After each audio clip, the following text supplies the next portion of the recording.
साथीहरू, नेपाललाई इस्लामिकीकरण गर्नका लागि यिनीहरू के खेल रच्दैछन् तपाईहरूलाई प्रमाणसहित देखाउनेछु। सबभन्दा पहिला रबिना खातुनले बोलेको यो कुरा सुन्नुस्, जुन हिजाबबारे बोल्दैछन्।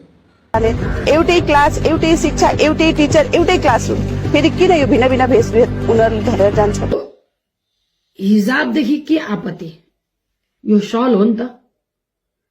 मान्छेलाई चिसो लाग्छ, जाडो हुन्छ, खास गरी त हाम्रो महिला दिदीहरूको लागि टाउको छोप्नु भनेको कुनै त नराम्रो हो जस्तो मलाई त लाग्दैन। साथीहरू, यिनको भनाइ छ कि हिजाब एउटा लुगा मात्रै हो, यसरी ढाकछुप मात्रै गर्छ, त्योभन्दा बाहेक अरू केही होइन। समस्या मेन यहाँ के रहेको छ भने एउटा हरिनगर गाउँपालिकाको एउटा वडा अध्यक्षले, जो मोहम्मद अन्सारी नाम छ, त्यो आफ्नो क्षेत्रमा पर्ने स्कुलमा जुन क्वेसन पेपर छ नि, त्यो पुरै क्वेसन पेपरमा इस्लामिकीकरण गरिदिएको छ। अब तपाईँहरूलाई म यो क्वेसन पेपर देखाउँछु, एकपटक तपाईँहरू यो क्वेसन पेपर पढ्नुभयो भने नि तपाईँको रगत तातिएर आउँछ, किनभने नेपालभित्र यिनीहरू यस्तो काम गर्दैछन्। अब तपाईँहरू सोच्नुहोस् कि एउटा वडा अध्यक्षले जब अलिकति सत्ताको पावर पायो भने त्यो आफ्नो स्कुलको क्वेसन पेपर नै चेन्ज गरिदियो, जुन क्वेसन पेपरमा गणित, नेपाली, इङ्ग्लिस जस्ता विषयको प्रश्न हुनुपर्ने ठाउँमा उनीहरू इस्लामिकीकरण गरिदियो। सबै के प्रश्न थियो त? मतलब पुरै प्रश्न पढ्नुभयो भने नि त्यो पुरै प्रश्न पेपरमा खालि मतलब इस्लामकै कुरा गरेको छ। तपाईँहरू बुझ्न सक्नुहुन्छ कि यिनीहरूको मानसिकता के छ।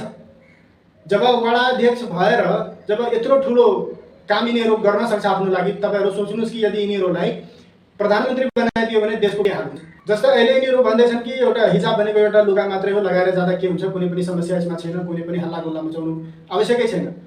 अहिले यिनीहरूलाई हिजाब लगाएर जान दिनुहोस्, आज 4 जना जान्छन्, भोलि 10 जना जान्छन्, 1 महिनापछि यिनीहरू 100 जना पुग्छन् भने यिनीहरू स्कुललाई नै कतिखेर मदरसा घोषित गरिदिन्छ, कुनै ठेगान छैन। एउटा तराईतिरै एउटा गाउँमा जब यिनीहरूको जनसङ्ख्या धेरै भइहालेको थियो, त्यो गाउँमा यिनीहरू के गरियो भने त्यो गाउँकै नाम चेन्ज गर्यो। नुरी महल्ला भन्ने गाउँ चाहिँ त्यसको नाम चाहिँ राखियो। त्यसपछि हिन्दू सम्राट सेनाका केटाहरूले गएर त्यसलाई उखाडेर फ्याँक्यो। दोगला भनेको हाम्रो नेता मात्रै हुन्छन् कि यिनीहरू हिन्दूहरूको भोट लिएर जान्छन् अनि सेकुलरिजमको झन्डा लिएर पछि हिँड्छन्। त्यही 4% भोटको लागि यिनीहरू मुस्लिमहरूको पैताला पनि चाट्न पछि पर्दैन। तर यिनीहरूलाई अलिकति सत्ता पायो भने तुरुन्तै हरेक चिज हत्याउन खोजिहाल्छन्।